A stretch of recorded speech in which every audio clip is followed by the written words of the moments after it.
Good morning. Today is December 4th, 2018, and it is day 4 of our study on the first advent of Jesus Christ. My name is Stuart Wallace, and I'm the Bible teacher at Stuart Wallace Ministries on Facebook and YouTube. And today is Genealogy Part 2. Yesterday we looked at the man whom God chose to be the one through whom the promised seed of Genesis 3:15 would come into the world and redeem mankind back to God. Abraham and his wife Sarah would begin the line of Messiah. Now you'll remember us talking yesterday about how Abraham tried to help God out with his simple plan by fathering the child Ishmael through Hagar.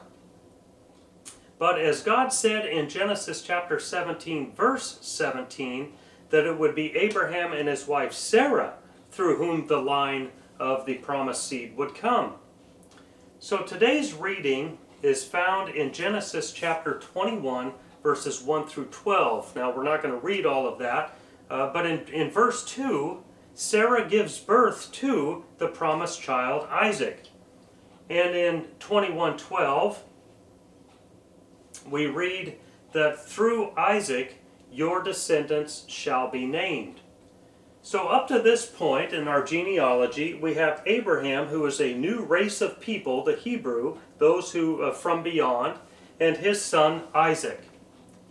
You know, trusting in God requires great faith at all times for all of us.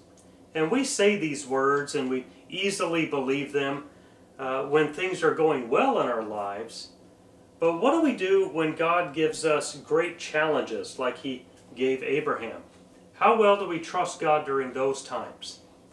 Now, as we read or talked about yesterday in Genesis chapter 16, Abraham had a hard time trusting God 100% of the time with regards to the promises he was given. Today, in chapter 22, we learn of another great challenge of Abraham.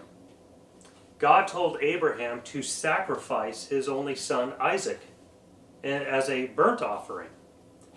And in verses 10 through 18, we learn of Abraham passing this test.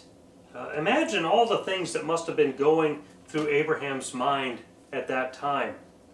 He must have believed, of course, that God would surely just resurrect his son Isaac if he would have been the sacrifice. Or possibly Abraham believed that God would just provide a substitute, which in fact he did. And there is a great biblical lesson of trust and faithfulness in chapter 22. God spared Isaac, and he remained the promised line of Messiah. But at age 40, there's more complications. At age 40, Isaac had no wife.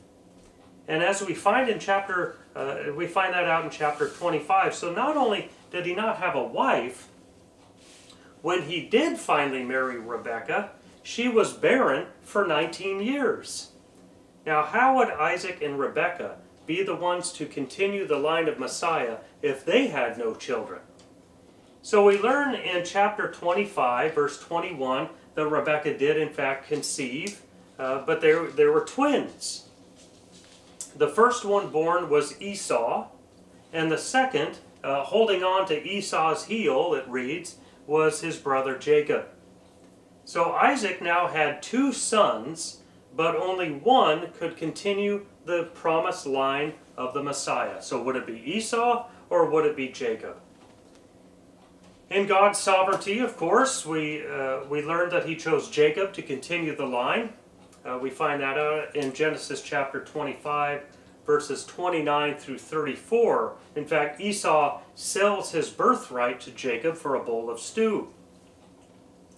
Now, Jacob's road in the line of Messiah was not an easy one either. In chapter 35, we learned that Jacob actually wrestled with the angel of the Lord. And in verse 10, God changes Jacob's name to Israel, which means God prevails.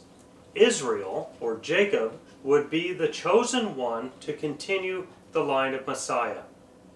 So unlike Abraham, who was 100 years old when Isaac was born, or Isaac, whose wife was barren for 19 years, Jacob had 2 wives and 2 concubines, resulting in 12 sons and 1 daughter. We can't forget Dinah. But which of Jacob's 12 sons would be the one to continue the line of Messiah? Now, usually it would be the oldest child. But as we have seen, the line of Messiah up to this point is anything but usual. We read in Genesis chapter 49, verses 8 through 10, very important verses. This is when Jacob is dying and he's calling all of his sons around him. We learn in 49, 8 through 10, that it would be Jacob's 4th son, Judah, who would continue the line of Messiah. Now this was a very full day going through these genealogies. Yesterday we learned of Abraham being chosen as a new race of people called the Hebrews. And from the race of Hebrew, a nationality was chosen, Israel or Jacob. And from within the nationality, a tribe was chosen, Judah, to continue the line of Messiah. So we can see how God is narrowing down the possibilities of who could father the Messiah, or who the line that Messiah would come. So God's promise of the Messiah, of course, is being narrowed down with each prophecy. And tomorrow it's going to be narrowed down even more through an actual family line. So today's reading, again, is quite extensive.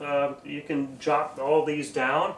Again, we covered quite a bit in Genealogy Part 2, but tomorrow we're going to look at that family line through whom the Messiah would come. So until tomorrow, again, be blessed, and thank you for watching.